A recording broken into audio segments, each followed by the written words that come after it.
Good morning. I'm winning today. My name is Professor Clara Ikekong, Professor of Linguistics, former director of the National Institute for Nigerian Languages. Aba is in Nigeria.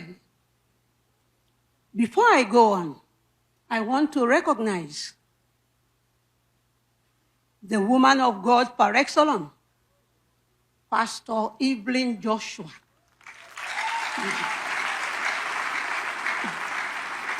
Who by the special grace of God is the arrowhead that God has chosen to propel the legacy of T.B. Joshua beautifully, and which she is doing.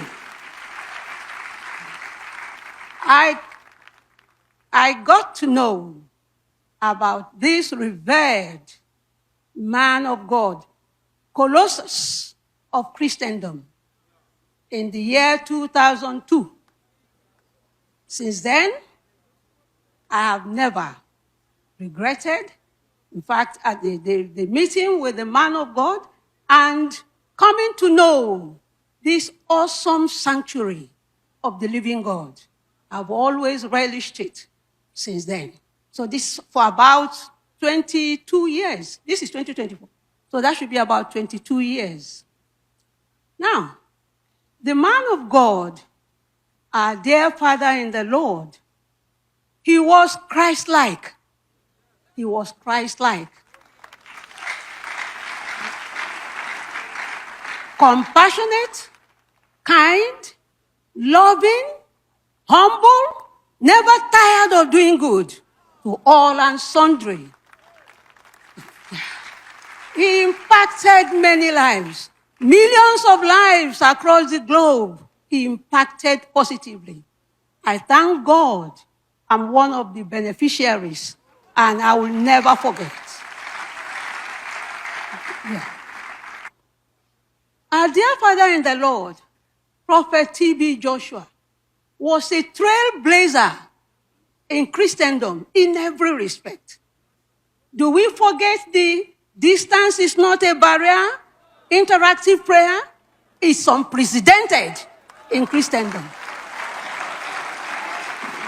Someone will stay in Nigeria, pray for people in India, they will be healed, they will be delivered, the yokes will be broken. Fantastic. It is unprecedented in Christendom.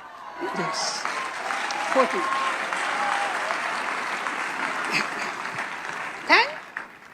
And not only that, this is the first time I have seen healing during the service. You can have more than 500 healings. It's unprecedented in Christendom. Yes.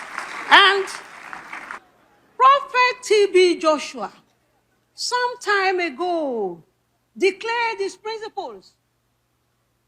He said, what he was doing is what he was born for.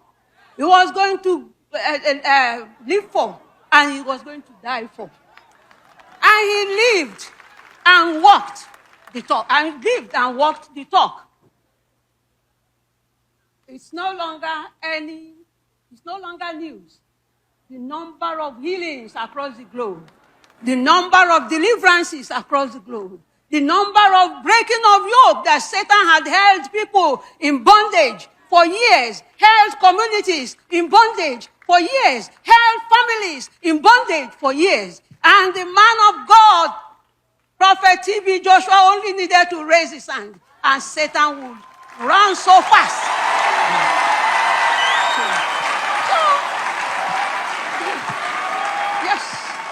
I said he lived, walked the talk. He did all this, and when it was time for him to go, when it was time, on the 5th of June 2021, he was working for God. The same thing he said he was going to do. I was watching from Enugu. It pained me I wasn't around. Of course, I didn't know what was going to happen. But he came with that statement: time to come to service and time to return home. And then he simply walked from the vineyard where he was working with the microphone and went to sleep. We thank Jesus for his life. And I will say, what an awesome life. Inspired by God, executed by God. May his soul continue to rest in peace.